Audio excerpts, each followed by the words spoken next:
Hello everyone, welcome back to my channel. तो कैसे आप सब? आई होप आप सब अच्छे होंगे, स्वस्थ होंगे, मस्त होंगे। बड़ों को प्रणाम, छोटों को ढेर सारा प्यार। सो गाइस, ये वीडियो हमारे उस दिन की है जिस दिन हमारे जेठ जी एक्सपायर किए थे। क्योंकि उस दिन हम लोग लहसुन प्याज वाला खाना भी खा सकते थे, क्योंकि उनका वो दाह संस्कार नहीं हुआ था अभी।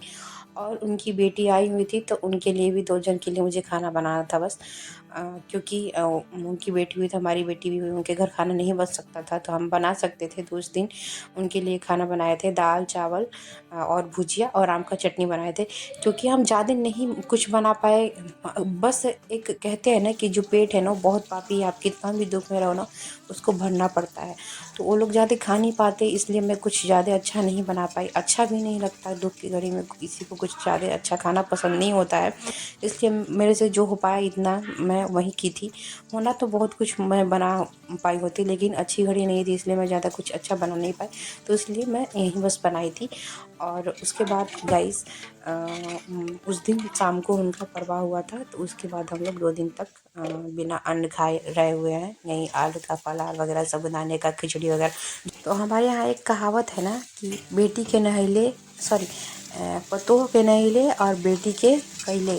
तो इसलिए दोनों हमारी बेटियाँ ही लगेंगी, तो उन्हीं लोगों के लिए मैं दाल चावल और भुजिया और थोड़ी सी चटनी बनाई थी आम का, क्योंकि आम मिल गया था हमें। उसके बाद गाइस, मैं उस दिन बहुत ज़्यादा ही लेट हो गई थी। ऐसा नहीं था कि 2 लोग का बस बेसी बनाते, इस वजह से नहीं। मैं लेट इस वजह से हो गई थी कि पता नहीं क्यों मुझ दिन मन ही नहीं लग रहा था, अजीब सा एकदम हो रहा था, बिल्कुल अजीब सा एकदम, कुछ करने का मन नहीं कर रहा था। लेकिन कोई बात नहीं, करना ज़रूरी था। तो बहुत ज़्यादा लेट हो गई थी, बेटी को मालिश करने में बहुत ज़्यादा टाइम हो गया था। उसके बाद मैं आई थी रूम में करीब करीब 12 बजे के आसपास। तो इसको मालिश की, फिर उसको थोड़ी देर छोड़ दी थी खेलने के लिए। उसके बाद फिर नहलाई हूँ, नहलाने के बाद अब मैं आई रूम में। तो काजल वगैरह करने के बाद, और ये मैं दिमाग क्या लगाती हूँ, ये काजल ना ऐसे नहीं लगवाती है। तो मैं कुछ भी वो सपोर्ट लगा करके इसको नेपुल पकड़ा देती हूँ, फिर मैं काजल लगाती हूँ, तो उस वैसे हो जाता है। नहीं तो बहुत बदमाश करती है, बदमाशी करती, नटखट है मेरी गुड़िया। और उसके बाद तब तक मेरे पति देव भी आने वाले थे, क्योंकि हमारे यहाँ कहते हैं कि दे दिए निभाना ज़रूरी है। हमारे ससुर जी थे तो वो कर लेते, मतलब उनके भसुर जी के जो दाह संस्कार में जाना था वो जाते, लेकिन वो नहीं रहे अब हमारे बीच। तो मेरे पति देव को आना पड़ा।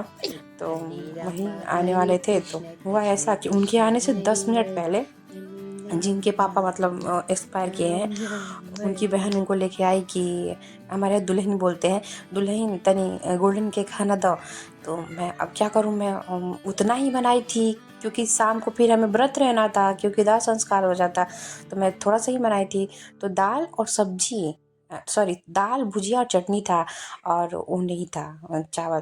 तो मैं इसके पापा के लिए ना थोड़ा सा 1 गिलास, आधा गिलास बस चावल बनाई थी। तो वो चावल उनको दे दी खाने के लिए, और मुझे बहुत अच्छा लगा। कोई बात नहीं, हो गया। तो फिर मैं इसके पापा के लिए रोटी बनाई, और रोटी थोड़ा सा चावल बनाई, तो फिर ये खाए। उसके बाद ये मेरा गोला अपने पापा के पेट पे चढ़ के खेल रहा था, थोड़ा सा कुछ गाना भी गा रहा था। क्योंकि अभी इसके पापा खाना खाए थे, फिर भी बहुत बदमाशी करता है, उनके पेट पे चढ़ के खेल रहे थे बदमाश लड़का। और बिल्कुल नटखट है एकदम, कान्हा जी जैसे एकदम नटखट करते हैं। और इसके पापा को बोला था खाना खाया हो, तो इसके पापा बोले कि हाँ खाए हो, तुम ही ने दिए हो। मैं शॉर्ट में वीडियो डाल चुकी